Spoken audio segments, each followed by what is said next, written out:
আমাদেরকে অনেক সময় কেউ কেউ নসিহত খয়রাত করে, সাউন্ডটা কানে না লাগে, মাইকম্যান মাথায় তো টুপি নাই, আমার মনে উজুও নাই, কম আওয়াজ, ক্লিন আওয়াজ। সম্মানিত সুধী, কথা শুনতেছেন? আমাদেরকে কেউ কেউ নসিহত খয়রাত করে, কে মুসলিম কে অমুসলিম তা বলার আপনারা কে? বলে না? আচ্ছা, কে মুসলিম কে অমুসলিম এটা বলার অধিকার আমাদেরকে তো আল্লাহ তাআলাই দিয়েছেন। কে দিয়েছেন? আল্লাহ রাব্বুল আলামিন বলেন, ওয়া কাযালিকা জাআলনাকুম উম্মাতান ওয়াসাতান লিতাকুনু শুহাদাআ আলান নাস। উম্মতে মুহাম্মাদি, তোমাদেরকে এভাবে আমি শ্রেষ্ঠ এবং ন্যায়পরায়ণ জাতি বানায় দিয়েছি যেন তোমরা হতে পারো গোটা মানব জাতির জন্য সাক্ষ্যদাতা। উম্মতে মুহাম্মাদি সাক্ষ্যদাতা।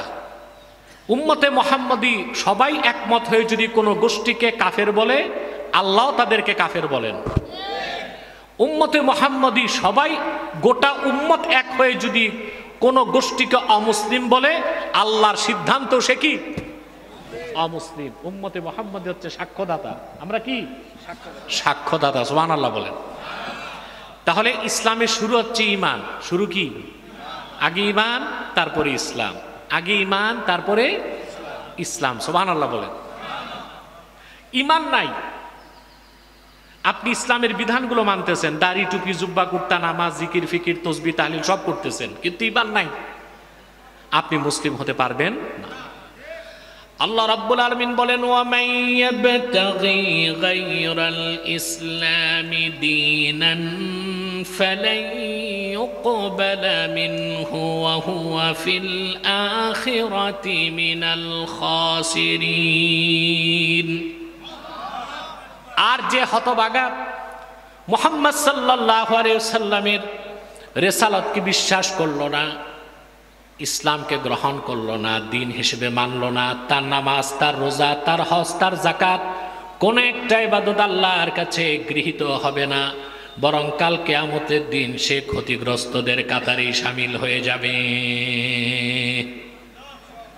তা সবকিছু শুরু কি? ইসলামের শুরু কি? ঈমান, তারপরে ইসলাম। এখন আসেন, ঈমানের সংজ্ঞা কি?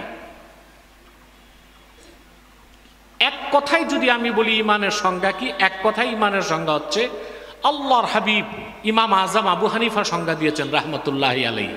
নাম শুনছেন না?